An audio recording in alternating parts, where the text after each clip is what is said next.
రమ్మన్నారంట. నువ్వు అరా లేపావు?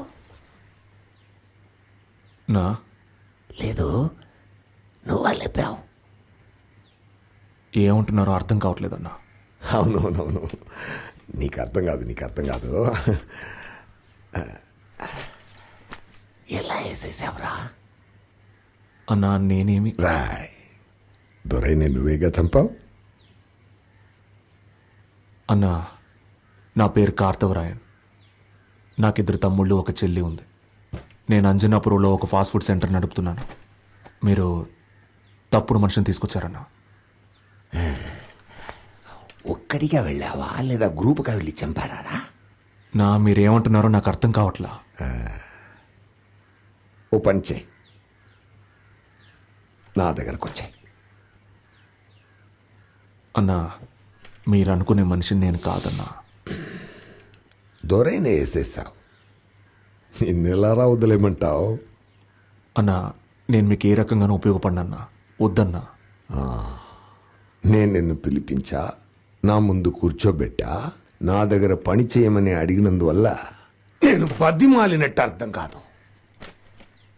నువ్వు ఏం చేయాలని నేను నీకు చెప్తున్నా, నా దగ్గర పని చెయ్యమని నేను చెప్తున్నా. అర్థమైందా నీకు? అన్నా, దొరన్నను నేను చంపలేదు. అవునయ్యా, నీ చంపలేదా? ఒకవేళ దొరన్నను చంపింది నేనే అయితే ఆయన్ని చంపి నాకు మిమ్మల్ని చంపడానికి ఎంతసేపు అన్నా?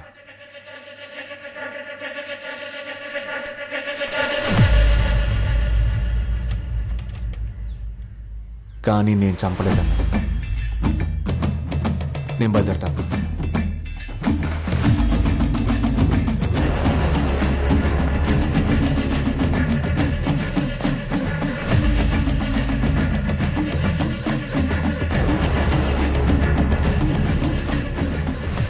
అన్నా, వాడంత పొగురుగా మాట్లాడిపోతుంటే ఏసీ కూడా చూస్తావేంటి? రే, వాడు చూస్తున్నాడ్రా, ఊరికే చూస్తున్నాడు.